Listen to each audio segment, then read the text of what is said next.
Namaste everyone. Today let's bake a real yummy bread. It's a sunflower bread which has a filling of spinach and cottage cheese and some added spices, and look just how beautiful it looks. This is a really beautiful bake sitting so pretty on my table. So let's see how we are to make it. I'm going to use the same dough which I had used while I baked a Nutella bread. You can go through my earlier videos and see it.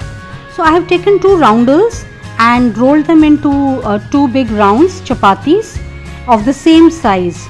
Now this is a very soft dough, it's going to be very easy. Just take a rolling pin and make 2 little large size chapatis, and now we'll add the filling. Now the filling that I'm going to use here is spinach and cottage cheese. I have added some ginger garlic paste and sauteed some onions into it, and then I have put it in a mixie and just churned it for a few seconds so that I get a smooth thick mix. Now I am going to put some in the center and some around the circumference of the चपाती, जिसके चारों तरफ हमने इसको फैलाना है.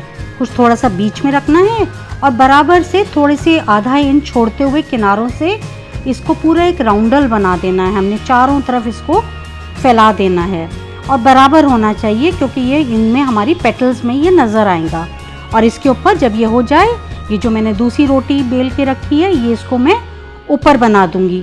ये जितना dough का मैंने आपको बताया है, जितना मेजरमेंट, उसमें ऐसे 4 सनफ्लावर बेक्स बन सकते हैं. ये थोड़े छोटे साइज़ के मैं बना रही हूँ. सो ये चपाती को मैंने ऊपर रखा, दबा दिया, और एक कटोरी में बीच में जो मैंने सेंटर रखा था स्पिनच मिक्सचर का, उसके ऊपर मैं कटोरी रख दूँगी, ताकि जब मैं इसको नाइफ से इसके पार्ट्स करूँ, मुझे पता है कि स्पिनच मिक्स यहाँ पे पड़ा हुआ है, सो मैं उसको ना कट कर दूँ. इसके लिए हम बीच में एक कटोरी रखते हैं. चारों तरफ पहले दबा लेते हैं इसको और अच्छे से इसके साइड्स को भी सील कर लेते हैं. अब हम कट्स देंगे, 90 डिग्री पे कट्स देंगे. We will give 4 cuts first, all at right angles to each other. So all the 4 cuts are there, and then we will divide each part, each section into, I'll give 2 more cuts, so I'll have 3 sections in each part.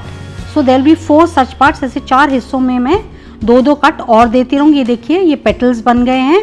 अब इनको हमने हाथ से एक बार बस घुमाना है, और जो कट जहाँ से हमारी पालक नज़र आती है, पालक और ये चीज़, उसको हमने थोड़ा सा उसको फैला देना है. और इसमें मैंने थोड़ी सी, ये पनीर के अलावा मैंने इसमें नॉर्मल चीज़ भी थोड़ी सी ग्रेट करके डाली हुई है.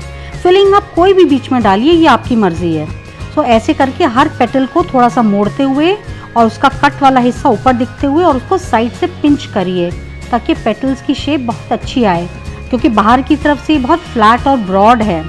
So once you pinch it and give it a shape of a petal, और इसका कट को सीधा खड़ा कर दीजिए. इस तरह जब आप चारों तरफ से कर लेंगे, so you will see it look like a sunflower. ये देखिए, मैंने इसको, और इसको शुरू में ही पार्चमेंट पेपर पे डाल दीजिए. जब पहली रोटी आप डालते हैं, ये मैं डालना भूल गई थी, तो मैंने अब पार्चमेंट पेपर पे डाला है. ये बाद में उठाना थोड़ा मुश्किल होता है, तो आप इसको शुरू में ही पार्चमेंट पेपर में डाल दीजिएगा. सो इट इज़ हियर, सी. और अब ये देखिए कितना अच्छा लग रहा है. और इसमें अभी हमने इसको ढक के आधे घंटे के लिए और छोड़ देना. शेप जब भी आप ब्रेड को दें, उसके बाद उसे हाफ एन आवर के लिए छोड़ दें. So we leave it to rest for half an hour, and after half an hour, see, I have removed it. Once again pinching the ends of the petals to give it a nice shape. So थोड़ा pinch करते हुए इसकी shape ठीक कर लीजिए. And now after that we will give it an egg wash. एक egg को beat कर लीजिए, या आप whole egg ले लीजिए, या आप सिर्फ एक yolk लेके उसको beat कर लीजिए. It is your wish. I have taken a whole egg, और इसको मैं ब्रश की मदद से पहले सेंटर में अच्छे से इसको एग वॉश करेंगी, और फिर पेटल्स के साइड में जो डो का हिस्सा है, बस डो पे लगाना है आपने, वाइट वाले पार्ट पे हल्का हल्का पेटल्स पे, और सेंटर में अच्छे से इसको give it a nice dip of an egg wash. Once this is also done, so then it is time for it to bake. Now only we need to decorate the centre of our sunflower. So इसके लिए मैं थोड़े से, जब ये चारों तरफ से एग वॉश हो जाए, फिर मैं थोड़े से ब्लैक सेसमे सीड्स, जो काला तिल होता है, उसको लेके इसके सेंटर पे थोड़ा सा स्प्रिंकल करूँगी. Once the egg wash is done, so sprinkling will be done only in the centre. Egg wash को आराम से, बहुत पेशेंटली सब पेटल्स पे रब करिए. It takes a little while, लेकिन जब बेक होता है, so that nice golden colour comes with it. So be patient when you are giving it an egg wash. see that all parts are covered with that. And now I told you I have taken black sesame seeds और इनको मैं सिर्फ centre में sprinkle करूँगी. So the center of the sunflower. So this is just to make it, give it a nice decorative look. And now it will go into bake. This is now ready to go into a bake. इसको मैं baking dish में डाल के और 180 degrees पे 20 minutes के लिए इसको बेक करूँगी. 20 मिनट्स के बाद चेक करेंगे. अगर आपके अवन में आपको लगे कि अभी उतना ब्राउन कलर नहीं आया तो 4-5 मिनट के लिए just extend your baking. Mine gets done in exact 20 minutes. I have never had to bake it more than that. So you just give it, it is your oven, you would know how much time it takes. So accordingly you adjust it. ये bake करने से पहले last बार मैं एक बार फिर इसका pinch करके petals को थोड़ा सा मैंने शेप ठीक करा है. See how beautiful it looks when it is not baked. Even then it looks so pretty.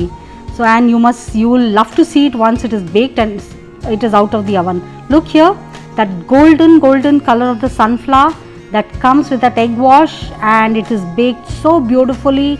It's so soft and so yummy because of the cheese and paneer and the spinach filling in it. ये blanched spinach मैंने डाली थी. आप कोई भी filling डालिए और इसको decorate करिए और बहुत अच्छे से इसको सर्व करिए. See how I have decorated it. Put some petals, some leaves just below the petals and put it on a platter. Everyone will enjoy it. Friends, if you like my video, do give it a like and do subscribe to my channel. Bye for now.